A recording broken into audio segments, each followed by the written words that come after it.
Bien, estimados estudiantes, este es el segundo audio de tres que estaremos enviando sobre la lógica de Hegel, pasando ya por el tomo de la lógica objetiva, hablando de la esencia, y ahora tomando, perdón, sobre el ser y ahora sobre la esencia. Efectivamente, hemos visto básicamente cómo el momento lógico aparece una contradicción que efectivamente es la determinación de lo indeterminado. La determinación de lo indeterminado es ya una contradicción, pero por lo tanto es ya una determinación. Y así entonces Hegel podía definir, igualar a la nada y a el ser. No el no ser, porque el no ser es la negación, es la conexión negativa con el ser, sino la nada, su verdadero contrario, ¿no? Entonces, el ser y la nada, el ser puro y la nada pura, no corrijamos esto, para Hegel son lo mismo. Y como he definido lo incondicionado, justamente he determinado lo incondicionado, lo indeterminado, ahí está la contradicción, aparece la primera gran verdad de esta lógica, de este proceso lógico, que no es más que el devenir, que ya habíamos explicado el devenir, Werder, como dos determinaciones contradictorias, excluyentes, pero que van juntas. Y efectivamente es dejar de ser y llegar a ser. Ahí está el nacer y el perecer al mismo tiempo, ¿no? Quien llega a ser, o sea, quien deviene, llega a ser, efectivamente ha abandonado una condición previa, una determinación previa para pasar a la siguiente. Y al hacer ese tránsito, este devenir, ha dejado de serlo aquello, ¿no? Ha perecido una naturaleza y ha nacido otra. Fíjense que esta es la definición clásica de Fisis. Fisis, ¿qué es? Fisis viene de fío, de lo que puede llegar a dar a luz, lo que puede venir a la luz, lo que puede manifestarte, lo que no estaba y va a estar, o está. Está, pero no había estado antes, ¿no? Este llegar a ser, en algún sentido también es dejar de ser. Y este devenir en realidad es la lógica del tránsito, que es la que nosotros tenemos que comprender para poder ver el todo, cómo el todo va a empezar a desarrollarse ampliamente y cómo está conectado necesariamente, porque otra vez no podemos hacer filosofía, no podemos pensar en sentido riguroso, en sentido lógico, sin poder ver la totalidad, sin poder ver esta genética que trasciende una figura a la otra. Este llegar a ser una figura y dejar de ser la anterior. Y así sucesivamente. Esta lógica del tránsito, que hemos sido incesantes, que está atravesando toda la fenomenología del espíritu y efectivamente también está atravesando esta filosofía de la ciencia de la lógica, la ciencia como totalidad. Es que ya el mismo hecho de Wissenschaft habla de una totalidad. Entonces, esta lógica de la transitividad es básicamente tomar una figura lógica y pasar a a la forma lógica contraria, opuesta, y tener su verdad en esa lógica opuesta. Es decir, cuando uno llega a la vida, ha dejado de ser como anteriormente era. La naturaleza del feto prácticamente ni siquiera puede respirar, ¿no? La lógica del feto está completamente, es una vida completamente distinta, opuesta a la que está en otro. Y al nacer, al llegar a la luz, ¿no? Al dar a la luz, fíjense que el término de física, de fisis, de parir, todavía se ha mantenido. Fío, parir, engendrar, no es más que llegar a ser. ¿Y qué ha llegado a ser? Al contrario, a la figura contraria, al opuesto de la figura anterior. Pero en ese opuesto obtiene su verdad, obtiene su conexión además. En este sentido, y esta lógica del tránsito, esta forma del ser, hay que comprenderla porque es justamente todo el movimiento lógico que yo pretendo en este curso que ustedes comprendan. Si no podemos llevarnos en nuestro pensamiento, en nuestra tabla categorial que tenemos para aprender nosotros individualmente, que en Hegel hay una lógica de la transición, una lógica en donde cada figura va a conseguir su otro, el otro del otro, pero ese otro no es ningún otro, sino soy yo mismo, ahora concrecido, ahora con mayores determinaciones, ahora con mayor conciencia. En ese sentido, entonces, podemos ver que una cosa sucede a la otra, lógicamente, y que su verdad está en el otro, pero en el otro porque ha asimilado y ha conservado y ha suprimido la figura, el resto que tenía en la figura anterior. Es decir, del ser nace la esencia. Esa esencia que es la que define, que es la que me permite comprender las cosas desde la naturaleza del pensamiento, va a salir, va a ser engendrada, llega a ser gracias al ser, solo que es inconsciente de ello. Y justamente el movimiento lógico es poder trazar el camino. Este es el famoso laberinto del Minotauro. Y el hilo de Ariadna es básicamente este devenir lógico, esta dialéctica. Este es justamente el término dialéctica, que es que el poder ir atando cada figura lógica y cada opuesto, el otro del otro, para poder darnos cuenta que en realidad no hay ninguna diferencia, en realidad no hay ninguna separación, sino es un único camino, que es una verdadera odisea por todos los caminos, por todos los recovexos, por todos los puentes sin salida, por todos los callejones sin salida a que nos lleva. Y sin embargo, si sigo caminando con el pensamiento mismo, con ese hilo de Ariadna, que es quien le da realidad al laberinto, entonces, que no es un instrumento, que es el laberinto mismo, entonces nosotros podemos encaminarnos no solo a poder descubrir la realidad de la esencia, no, sino transitar otra vez, llegar a ser, dar a luz al concepto, que es a donde desemboca todo este proyecto lógico de la ciencia de la lógica, que ya no es metafísica como ya lo sabemos. Entonces, evidentemente, esto es muy importante porque lo que empezamos a ver es cómo aquello que reniega en principio una figura lógica, un modo de conocer, una determinación, va a pasar a su contraria, a aquello que reniega, a aquello que excluye, a aquello que no quiere ser. Y aquello que no quiere ser, que excluye, que reniega, es a donde termina pasando. El mero hecho de este juego entre el ser puro y la nada pura. ¿Qué es lo que nos han dicho desde que empezamos a estudiar filosofía, a atender a esta discusión lógica, metafísica? Que el ser no es la nada. Por eso Leibniz puede decir algo así como ¿por qué el ser y no la nada? Y este incesante problema de postular al ser, de que el ser sea todo y que la nada no sea nada, y pareciera una ambigüedad decir semejante cosa. Fíjense cómo no es cualquier cosa decir esto, ¿no? Pareciera que uno está diciendo cualquier perro grullada.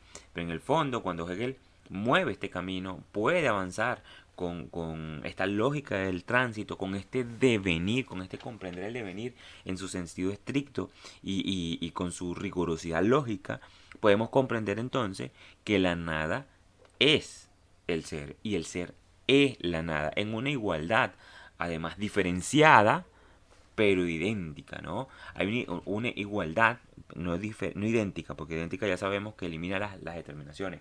Hay una igualdad, pero diferenciada.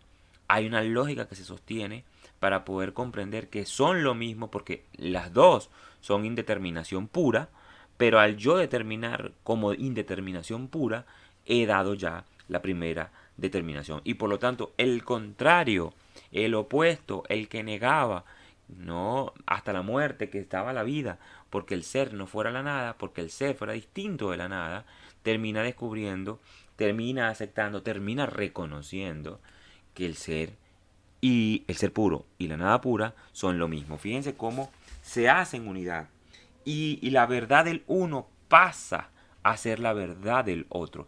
la definición, el concepto que tiene el ser puro no es más que la realización, no es más que la manifestación de su contrario. Ojo, esto es maravilloso poder verlo. Si me pueden seguir hasta acá, esto es maravilloso porque esto es lo que se va a replicar 1000 veces. Solo que cada vez va a ser mucho más complejo, con muchas más determinaciones y con mucha más riqueza. Otra vez, el ser ahí, el Dasein, se va a convertir en concepto. ¿Y qué es el concepto? El ser ahí.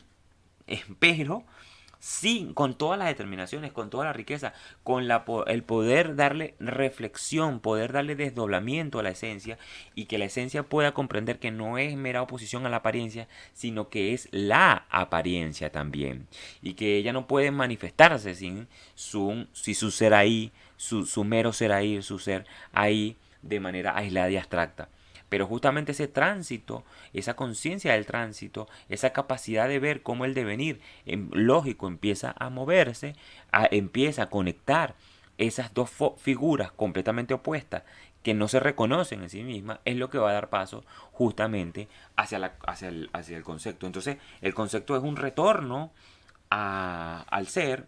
Otra vez volvemos a hablar de los retornos, pero un retorno a lo mismo sin ser lo mismo, porque hay una conciencia del camino, hay una conciencia de la odisea que ha pasado el pensamiento para poder darse cuenta de que el pensamiento mismo es quien está poniendo todas estas determinaciones para conocer en sentido más rico, más estricto, con más determinaciones, pero al mismo tiempo está desplegando, si mantiene esta idea, esta fijación de fijar, ¿no? Aquí yo empiezo a jugar al trabalengua, esta fijación del entendimiento, esta necedad del entendimiento a fijar, a separar, pues evidentemente no va a poder reconocer que la esencia es también el ser ahí, es lo que está puesto ahí. Y ese puesto ahí, esa positividad, justamente la esencia, que es negatividad pura, termina llegando a su contrario. ¿Qué es lo que ha ocurrido? Por qué no hay ese reconocimiento de la sustancia como sujeto y el sujeto como la sustancia?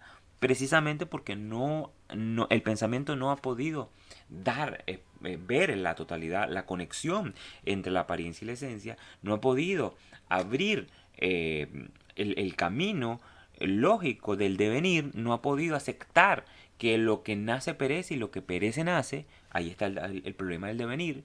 Y justamente como siempre está moviéndose en contrario, siempre está moviéndose de manera contradictoria, esto es verdad, lo verdaderamente racional. Lo verdaderamente racional. Esta crítica es rigurosamente racional. Efectivamente, porque siempre está moviendo en los dos términos, en los dos opuestos, pero porque se mueven los dos términos es que está llegando a la verdad. Porque está efectivamente conociendo en sentido estricto. Y justamente porque hay esta oposición, no niego que uno de los dos tenga que sobrevivir, uno de los dos tenga que eliminarse, sino al revés, se conservan los dos términos. En este sentido es la Augeven, poder comprender porque el feto llega a morir, la figura de feto, y nace la figura de el ser vivo, el ser individual, el ser por sí mismo y no el ser en otro. Entonces, en este momento, cuando el niño nace, cuando el feto sale del vientre de la madre, efectivamente hay un tránsito, hay un llegar a ser, hay un empezar la vida, pero también hay un cerrar un ciclo, eliminar un ciclo que por supuesto no es consciente, no estamos haciendo coaching aquí, pero el feto dejó de ser lo que ya era. Entonces hay un tránsito, hay un cambio, pero la vida del feto no va a ser igual que la vida ni el desarrollo rico de determinaciones que va a tener el bebé, el niño. Y eso pasa también con el concepto, con la esencia y con el ser. Este ser en general, esta idea de ontología, esta idea de poder comprender qué demonios es el ser, que en el fondo, fíjense que no hay manera de conocer el ser sin la contradicción y sin la negación y por lo tanto sin la libertad. No hay metafísica sin libertad, o no podríamos decirlo estrictamente hegeliano. No hay ciencia de la lógica sin poder postular una libertad, sin poder comprender, reconocer el no. Y al revés, no puede haber una doctrina de la especulación sin esa conexión, ese cable a tierra de la libertad, del derecho, del poder realizarse como individuos o como ciudadanos. Entonces, esta metafísica o esta ciencia de la lógica, en el fondo lo que está mostrándonos es cómo la totalidad siempre se está dando y cómo se empieza a configurar lo que comprendemos en su otro, en su negación, en su oposición. Y lo que efectivamente la ciencia de la lógica está reclamando, que justamente este término de Augeven, es poder aceptar, reconocer, conservar y suprimir, demonios, los contrarios, la oposición. Es decir, que algo nace y si está naciendo está muriendo, o murió algo para nacer. Y cuando algo muere, efectivamente algo está naciendo. Esta transición, este llegar a ser, que es lo que propiamente se puede llamar como dialéctica para Hegel, no, dialéctica no es un instrumento, dialéctica no es un método, esto es la dialéctica.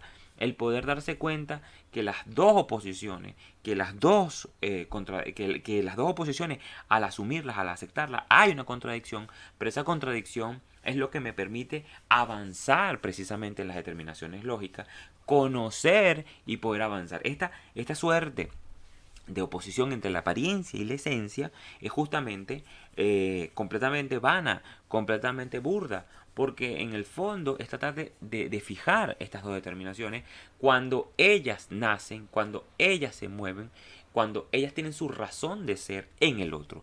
No hay ser ahí, no hay Dasein, no hay ser en general, si no hay, que es lo más abstracto, lo más limitado, lo más básico, lo más banal, lo más terrenal, no existe, si no se da, si no emerge, si no se genera el pensamiento de esa determinación, de ese ser ahí. ¿Y qué es ese pensamiento? Su esencia, su definición.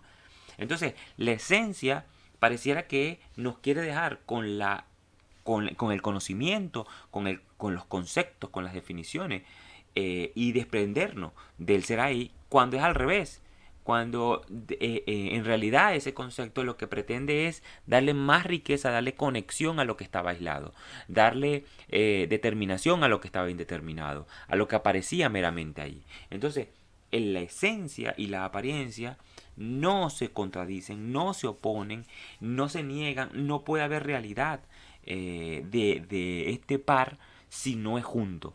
Si tú lo separas, pues efectivamente pierdes. Por eso todo empirismo es abstracto, es completamente disociado, porque en el fondo pretende suprimir la otra parte. Ese ha sido el gran proyecto, el gran programa de estas filosofías radicales, de estas filosofías que en el fondo no pueden ser dialécticas, y en ese caso estamos viendo por supuesto que toda esa corriente empirista inglesa, pero también toda esta corriente racionalista francesa, racionalista con ese tinte de Leibniz, ¿no? En donde no se puede aceptar al contrario, en donde se tiene que eliminar al contrario. Y fíjense que si empezamos a ver la lógica que hay, la analítica de los principios que tenemos en los tres objetos de la filosofía, en los tres objetos de toda metafísica y de toda ciencia de la lógica, vemos es justamente el mismo paso que hemos dicho. Es el mundo, ¿no? Que sería la física, lo que llega a ser, lo que tiene materia, lo que puede tener átomos, y ese mundo es la objetividad. ¿Y esa objetividad con qué se enfrenta? Se enfrenta con el alma, que es la subjetividad, esa lógica o esa metafísica interna. Entonces, la lógica del alma se opone a la lógica del mundo, lo físico contra lo espiritual, lo individual, ¿no? Todo lo que contiene al sujeto, que es el pensamiento precisamente. Fíjense cómo alma y mundo están conectados. ¿Y en qué se subsumen ambos? En una tercera figura, que es la primera, además, no la última, sino la primera, que es Dios, que es el concepto de lo absoluto, que es el concepto de lo infinito en su sentido más real. Entonces, como alma, mundo y Dios en el fondo es el poder Estos tres objetos particulares del ser, o cómo el ser se expresaba, en realidad son figuras que están interconectadas entre las tres y que tienen su razón de ser en el otro, y precisamente porque está lo abierto, está lo cerrado, está lo interior, está lo exterior, aparece ese ser, es absoluto.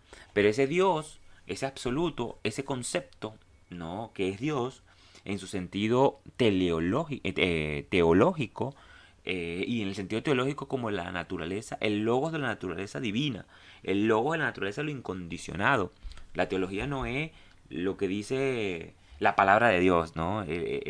Los discursos de Dios, los cuentos y los relatos que nos echan de cómo debemos comportarnos, cómo obedecer la palabra de Dios. No es la piedad. Hay que separar de lo teológico la piedad de la naturaleza, de la realidad, del logos que tiene esto. Entonces, el ser ahí, ese Dasein, no es Dios en su sentido absoluto e infinito, pero es ese sentido en donde la sustancia ya es sujeto y donde el sujeto es la sustancia, ¿sí? Pero esa concepción es el concepto. Entonces lo es de una manera completamente vana, completamente vacía. ¿Y qué es lo que tiene que hacer el pensamiento? ¿Qué es lo que tiene que practicar la ciencia y la lógica?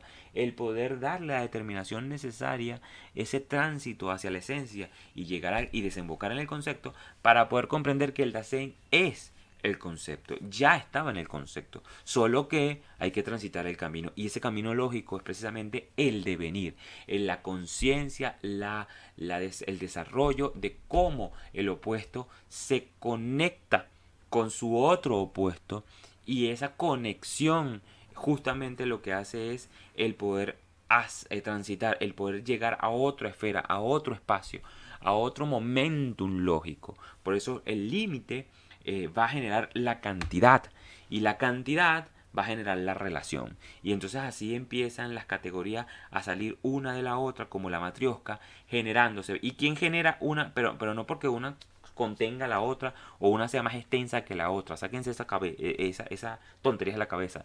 Sino que una, gracias al devenir, va a pasar en la otra.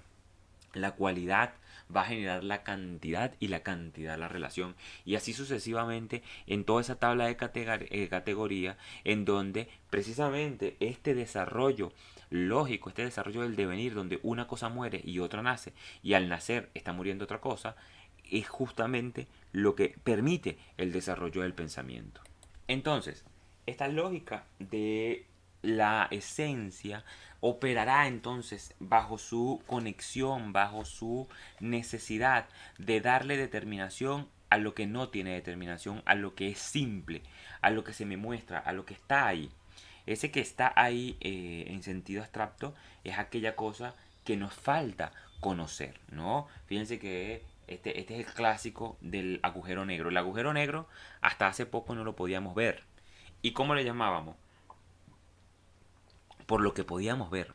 Fíjense que el agujero negro no lo conocemos, no tenemos ningún tipo, es el verdadero noumeno en el mundo de lo físico, en el mundo de lo externo, porque el agujero negro básicamente es un agujero negro, pero no tenemos ni idea, primero porque no hemos estado allí y porque no hemos podido tener relación directa con ella, y lo que tenemos es que una negación, una forma de llamar a un fenómeno, a algo que está ahí.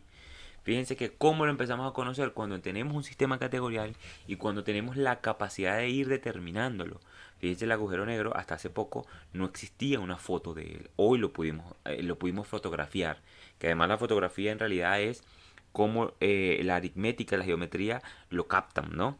Esto es muy simple para la ciencia de la lógica y muy tonto para la gente esta que es positivista, que cree que las cosas es descripción y ya, ¿no? Como si uno tuviera una cámara y tomara la foto al agujero negro. Cuando es pura subjetividad, es el desarrollo de la interioridad del científico o de quien está haciendo el cálculo matemático para poder captar aquello. Ahí si no hay, ¿no? Estos creyentes de la ciencia, que son unos idiotas, que no usan la capacidad de pensar, no pueden conocer el devenir, la dialéctica del devenir, pues entonces creerán que tienen a la realidad, tienen al agujero negro, cuando en realidad ese es el resultado de un conjunto de operaciones matemáticas, ya dijimos que era matemática, ¿verdad?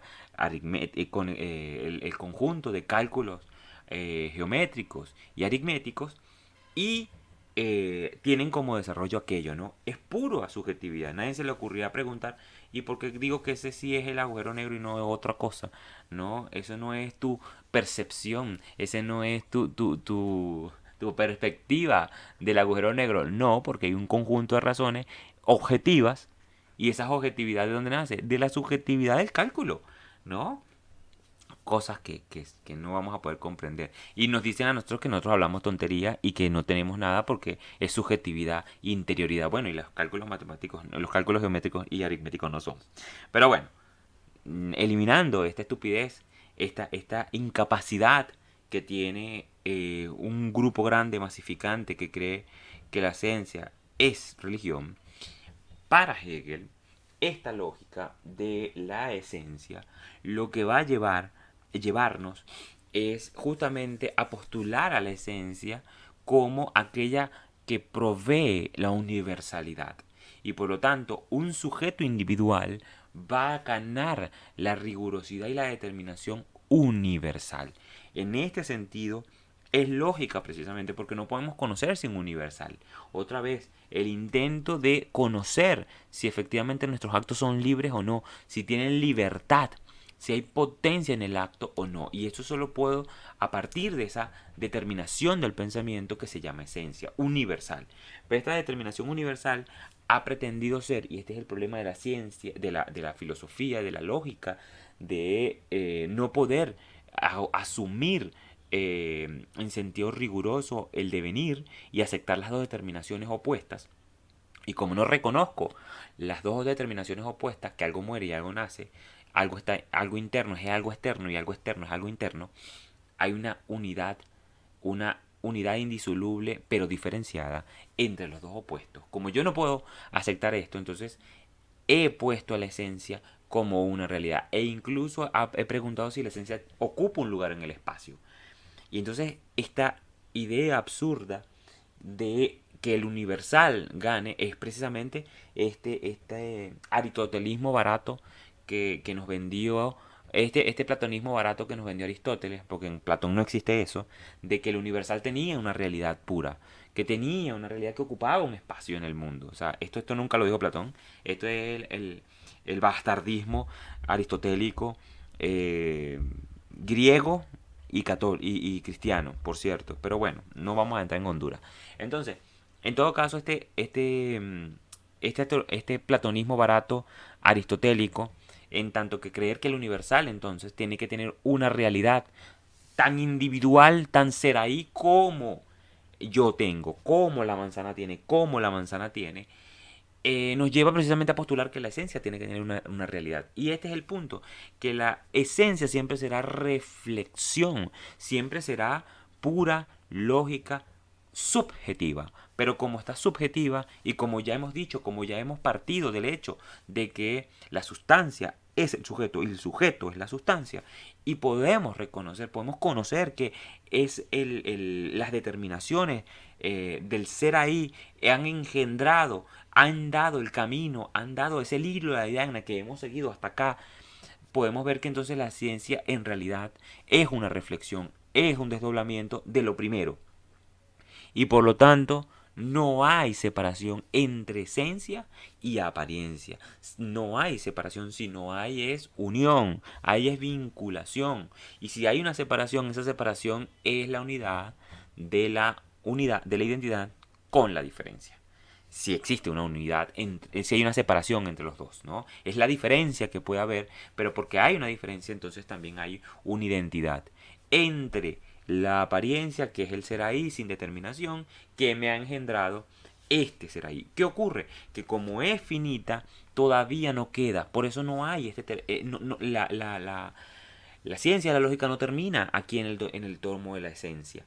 ¿Por qué no termina en el tomo de la esencia? Porque la esencia todavía no da el paso final, no da este salto cuántico, dirían algunas personas algunos coaching ontológicos, ¿no? No da el salto cuántico hacia la infinitud, hacia el ser absoluto. sino hacia poder comprender la infinitud. ¿Por qué? Porque toda esencia siempre será en conexión con lo finito y en reflexión con lo finito. Es decir, que lo finito es precisamente lo que determina a que la reflexión se haga pensamiento y permita producir ese universal. El universal siempre será positivo en la medida en que quiere contener a un singular. Pero lo que se trata es poder comprender al singular desde su riqueza, desde sus determinaciones lógicas universales, pero sin reducirlo, sin separarlo, sin mantenerlo, ¿no? Sin meterlo en un mismo saco. Y así todos los gatos en la noche son pardos, ¿no? Y con eso ya he dicho una verdad. No, hay que comprender porque el reflejo de la luz y porque la ausencia de la luz me permite comprender que todos los gatos en la noche son pardos. Entonces, ¿cómo puedo comprender esto? Bueno, primero porque la esencia, toda esencia tiene que postularse, tiene que producir, tiene que desarrollarse, tiene que manifestarse en juicios. Y todo juicio será necesariamente no solo limitado, finito, sino limitante. Esto es muy importante porque una cosa es ser limitado, pero no limitante. Y la esencia, sin la conciencia de que, sin la conciencia del devenir, sin la conciencia de la dialéctica del devenir, entonces no podrá darse cuenta que es finita y limitante y por lo tanto trasciende. Por eso aquí entonces aparecen esta tabla de los juicios para Hegel en donde hay un intento de la esencia por lograr llegar al absoluto, por lograr este anhelo, este deseo del entendimiento, de separar la apariencia de la esencia. Pero todos estos intentos que ya vamos a conocer, todos estos juicios, siempre serán infructuosos, siempre llegarán a a una positividad tal que logrará no poder seguir avanzando. Y ese momento la esencia tiene que darse cuenta, dar el paso hacia el concepto, hacia aquello que no quería dar, que es lo incondicionado puro, pero desde la universalidad del pensamiento, desde la universalidad de las determinaciones lógicas. Ahí llegamos al concepto. Ahí encaminamos, ahí damos respuesta y realidad a porque la sustancia es sujeto y porque el sujeto es la sustancia. Tal como toda la metafísica quiso negar desde el principio. Toda metafísica negó por completo que la sustancia sea sujeto y el sujeto sea la sustancia. Entonces, este proyecto, este programa lógico de Hegel pretende tomar el camino anverso, ¿no? Es como con estos caminos de Parménides, en donde Parménides decía que habían dos caminos, uno hacia el ser y uno hacia la nada. El de la nada no lo toques, el de la nada no lo transites porque no lo vas a poder transitar. Y todo el mundo escogió el primer capítulo que era el camino del ser. Es difícil, es complicado, siempre tiene mucho, es laberíntico, pero vas a lograr algo. Y el otro camino nadie lo tomó. Bueno, Hegel va a tomar el siguiente camino, el camino de la nada, el camino de poder tomar la sustancia del sujeto y el sujeto de la sustancia. Que lo interno es lo externo y lo externo es lo interno. Hay una conexión, una unidad indisoluble, pero diferenciada. Entonces, empieza Hegel con esta lógica de la esencia en donde solo va a transmitir los juicios. Y estos juicios serán el de la inherencia, ¿no? En tanto que este es el juicio más clásico y es el primer juicio lógico, el primer juicio de la esencia, el primer juicio lógico universal, que es una cosa inhiere a la otra. Cuando yo digo la rosa es roja, estoy diciendo que lo rojo inhiere, está dentro de la rosa. Entonces, este juicio solo va a hablar primero de una determinación lógica y segundo de una superposición casi que indiferenciada de dos determinaciones, lo lógico y el sujeto de ese predicado. Entonces, ¿qué va a ocurrir? Que esto siempre nos va a llevar a irresolución porque no se agota primero las determinaciones lógicas y es insatisfactorio creer que el color entonces está dentro del sujeto. Cuando pongo al revés, ¿no? Que este es el paso que hace Platón, ¿no? O pareciera que este es el camino que da Platón. El primero, el de la inherencia, sería entonces el de Aristóteles, en donde hay una sustancia que nunca se va a mostrar. Fíjense que yo no conozco la rosa, entonces, sino conocería la determinación, el accidente que inhiere a la rosa, que sería el rojo, ¿no? Entonces, cuando lo invierto, cuando digo lo rojo es la característica universal de ese sujeto que es rosa, entonces la extensión del predicado es más amplia que la del sujeto. Y entonces en ese sentido, este juicio de la extensión del predicado, que es más amplia, termina entonces por suponer que lo rojo puede ser algo más distinto de la rosa.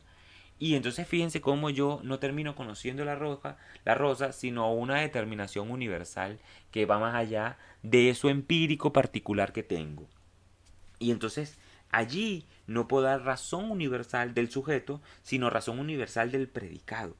Y entonces el punto es que todo juicio siempre hace pasivo al sujeto y lo hace receptáculo, ¿no? Lo lleva a que tiene que él no tiene ninguna actividad, sino que el predicado es el que le da la potencia para que él sea lo que es.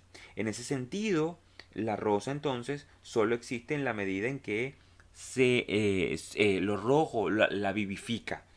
Y entonces en este sentido, fíjense cómo la limitación de la esencia, la limitación del predicado universal, en realidad empieza a disminuir, a degradar al sujeto, que es justamente lo contrario que hemos pretendido pensar nosotros al principio, que es precisamente comprender que el predicado es el sujeto, pero el sujeto también es el predicado. Y en ese sentido, poder distinguir a ambos, pero que ambos hagan una unidad. En ese sentido, podemos ver cómo estos juicios, esta potencia predicativa, constituye al sujeto, pero el sujeto no constituye al predicado. Y entonces aquí es donde empezamos a darnos cuenta cómo la esencia, si bien es cierto, le da una determinación al sujeto, le da una determinación a lo que está ahí, a lo que se pone ahí, estas determinaciones son todavía finitas. Estas determinaciones no terminan de dar el paso de lo subjetivo, de lo individual, y efectivamente nos dan de manera vana, de manera superficial, su determinación. Otra vez, no estamos discutiendo si efectivamente la rosa es roja o si lo rojo es rosa. Eso no importa. Lo que importa aquí es que podamos comprender que un Estado es su constitución y sus ciudadanos, y que sus ciudadanos tienen ciudadanía en tanto hay un Estado que puede vincularlos a los dos y en donde se da la libertad. Esto es, y cómo podemos cuidar las instituciones para que las instituciones puedan permitir cuidarnos a nosotros mismos.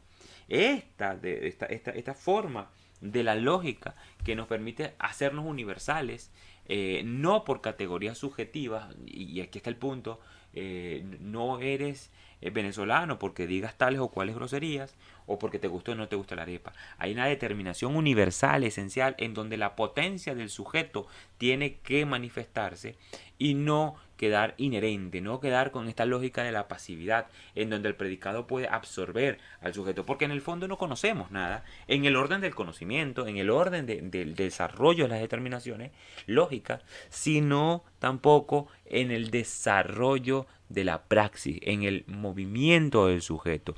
Otra vez, esta especulación metafísica, este camino de Parménides del ser, de la nada o del ser, se toma con especulación, con trabajo, con esfuerzo, porque tiene que desembocar en el reconocimiento de la contradicción, en el reconocimiento de la negación y por lo tanto en el conocimiento de la libertad. Por eso la esencia todavía se mantiene en un primer momento, en un primer espacio, y no da este salto hacia lo universal, hacia lo incondicionado y por supuesto hacia conocer rigurosamente con el concepto, como totalidad. Entonces, ¿qué es lo que hemos estudiado hasta aquí? Estudiamos el ser ahí, ¿no? Que podría ser tranquilamente las determinaciones externas de lo que podemos conocer, de lo que aparece, de lo que es individuo, lo que es cualidad, cantidad y relación. Y por lo tanto nosotros estamos hablando del mundo, de estas determinaciones externas. Pasamos a este mundo de la esencia, en donde es el mundo del alma, que realmente conoce, el objeto del alma es todas estas determinaciones universales del pensamiento que tienen una realidad que no es que me salen a mí del forro, no son convenciones, no, porque la convención sería pensar que el pensamiento es tan externo y contingente y determinado, limitante, como las cosas que nos aparecen. No, no, esta esencia, que hay una conexión necesaria, una determinación necesaria, que hay una totalidad, es ese sujeto, esta lógica del sujeto, en donde se confluyen y nos damos cuenta que no llegamos a punto. ¿Cuál es el punto? Comprender, dar la razón a las dos cosas. Ahí es donde tenemos que dar el salto al concepto. Vamos a darlo hasta acá porque ya son 40 minutos.